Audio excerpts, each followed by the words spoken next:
kita buka perbanan. Nah di situ mata saya bengkak, di situ saya nangis. Akhirnya dokter tahu kan, nah akhirnya diperban lagi. Jadi kita cuma dirawat di rumah gitu. Tangan saya itu seperti diborgol, jadi nggak bisa, cuma badan aja sama kaki yang bisa gerak-gerak gitu. Halo sobat cerita kami, di episode 2 ini aku bakalan ngebahas tentang tunanetra penjual kerupuk keliling chapter 2. Jadi ini adalah lanjutan dari chapter 1 kemarin atau episode 1 kemarin yang menceritakan tentang tunanetra penjual kerupuk keliling. Jadi beliau ini adalah istri dari Pak Riswanto. Kalau kalian nonton di episode 1 pasti kalian udah paham dong ya. Dan di episode 2 ini aku bakalan ngobrol-ngobrol sama istrinya, yaitu Ibu Leni Safitri.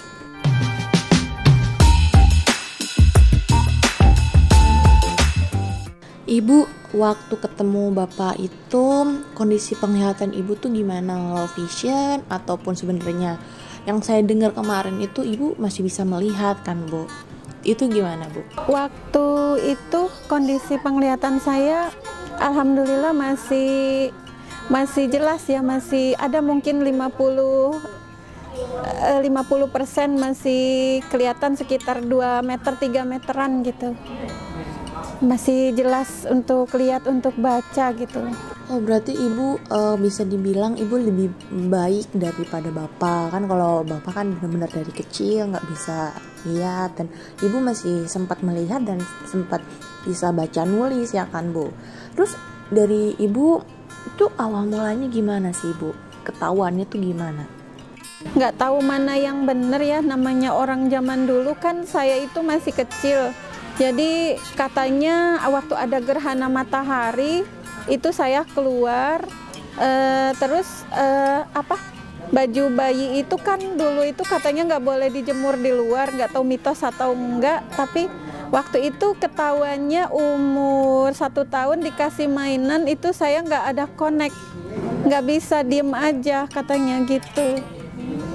Jadi setelah itu tunggu 5 tahun atau 7 tahun baru saya dioperasi gitu. Oh, Ibu udah mencoba operasi di umur 5 tahun ya, Bu ya. Itu Ibu gimana? Anak kecil kan dibawa ke dokter aja takut ya, apalagi ini ke rumah sakit. Nah, orang tua Ibu waktu itu menjelaskan ke Ibu tuh gimana? Kenapa sih aku dibawa ke rumah sakit gitu? Kenapa aku kesini? Itu Ibu gimana waktu itu ceritanya?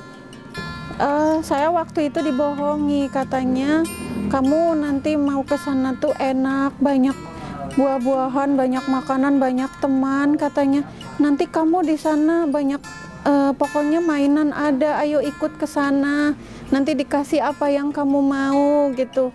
Akhirnya saya nurut. Waktu itu posisi saya masih digendong-gendong, kan kecil ya badan saya dulu itu, saya masih di posisi digendong, jadi saya kan di kode mungkin orang tua saya yang laki-laki itu, jadi ya di situ saya mau gitu. Nah pas setelah saya waktu itu masuk ke ruang operasi, tangan saya disuntik, barulah di situ saya kejar nangis, kok dibohongin gitu, nggak mau saya disuntik, nggak mau. Akhirnya di situ saya dibius.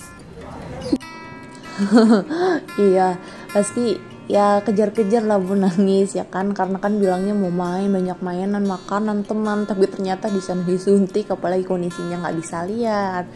Setelah Ibu operasi waktu itu, Ibu masih inget nggak waktu setelah operasi Ibu masih langsung bisa melihat atau mungkin bisa tapi nggak sepenuhnya, itu gimana, Bu?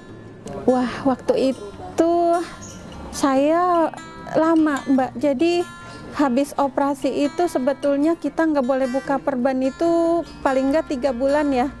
Tapi karena ibu itu yang maksa gitu.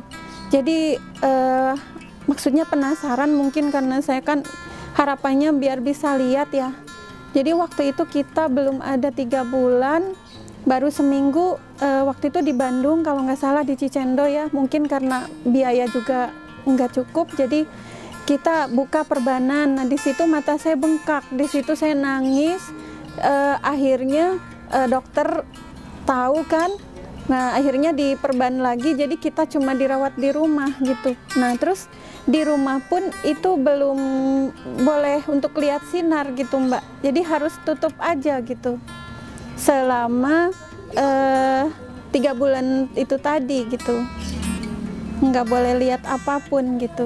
Waktu itu nggak bilang apa-apa, tapi tangan saya itu diborgol pakai kain. Ke tangan itu nggak boleh kan gatel ya posisinya gitu ya Mbak. Jadi ibu saya, bapak saya itu bergantian nunggu, tangan saya itu seperti diborgol, jadi nggak bisa, cuma badan aja sama kaki yang bisa gerak-gerak gitu. Oke, sekarang saya mau coba tanya ke ibu tentang perjuangan ibu waktu itu nemenin bapak jadi tukang pijit yang keliling-keliling. Itu gimana Bu perjuangannya? Wah, itu ceritanya saya ya modalnya modal berdoa, pasrah sambil menyebar brosur ya kalau itu tidak salah gitu. Jadi kita usaha pijit tapi sambil sebar brosur, tapi karena memang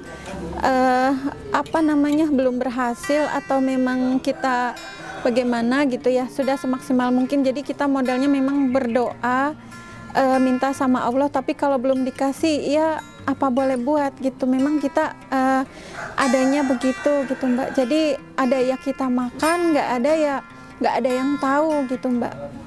Waktu ibu mengandung Rafa itu penglihatan ibu itu seperti apa Bu? Kebetulan waktu ngandung saya masih jelas masih bisa nyebrang 2 jalur sendiri gitu Mbak. Pas ngelahirin ya mungkin karena kalau perempuan itu mungkin mengeluarkan tenaga terlalu besar, jadi pengaruhnya ke urat saraf gitu Mbak gitu. Setelah tahu kondisi mata ibu seperti ini, waktu itu ibu yang dirasain tuh apa? Stres, nangis, marah, atau tetap ya tenang, atau bagaimana ibu? Iya, ya bahkan saya seolah-olah hidup saya itu udah nggak berguna gitu ya, terutama buat suami, buat anak saya. Tujuan saya waktu itu kan masih low vision, bahwa nanti kalau anak saya besar nggak usah les lah, saya yang ngajarin gitu, pikir saya ya, saya bisa huruf awas, terus untuk mengurus suami saya, karena waktu itu saya hobinya memang memasak gitu Mbak. Jadi putus asa lah saya di situ, seolah-olah nggak ada gunanya buat keluarga gitu. Iya, walaupun bapak sama ibu memiliki keterbatasan dalam penglihatan, tetap harus disyukuri ya Bu ya. Ibu masih dikasih sehat, masih punya kondisi tubuh yang lengkap, terus juga punya anak yang baik, yang soleh, Rafa. Dan walaupun kita punya kekurangan, kita tuh jangan lihat ke atas, tapi kita lihatnya ke bawah, karena masih banyak orang yang pastinya di bawah kita, entah itu nggak punya tangan, nggak punya kaki, nggak bisa mendengar ya Bu ya. Iya betul, itulah jadi nggak mau bangkit kalau kita lihat ke atas terus gitu. Yang terakhir Bu, ibu kalau berdoa sama Allah atau setiap sholat atau mau pergi berjualan, doa apa sih yang paling ibu sering ucapkan, yang paling sering ibu minta ke Allah? Mbak, doanya sama Allah. Saya jadi positif thinking gitu ya, bahwa saya yakin pulang pergi saya dalam keadaan selamat gitu Mbak. Dan orang di dunia ini tidak mungkin jahat semua dan tidak mungkin baik semua, ada variasi, ada pula yang jahat, ada pula yang baik. Dan saya berpikir bahwa saya banyak yang menolong di jalan gitu Mbak. Gitu. Oke sobat, segini dulu episode 2 tentang tunanetra penjual kerupuk keliling chapter 2. Jadi kesimpulan yang aku ambil dari Ibu Leni ini, kalau walaupun kita punya kekurangan, ya kita jangan ngelihat ke atas, kita lihatnya ke bawah. Ya kita punya kekurangan, tapi masih banyak gitu orang yang lebih, bisa dibilang lebih kekurangan daripada kita. Dan buat kalian yang harusnya bersyukur sudah punya segala hal dalam tubuh kalian yang lengkap, harus lebih bersyukur dan pastinya lebih bekerja keras dan lebih bersemangat. Dan kunci utamanya adalah bersyukur. Dan cinta yang besar dari seorang istri pada suami dan anak bisa membawa berkah yang luar biasa bagi kebahagiaan keluarga. Keterbatasan penglihatan justru memberikan cahaya yang terang bagi keluarga mereka. Sampai ketemu di episode selanjutnya. Bye bye.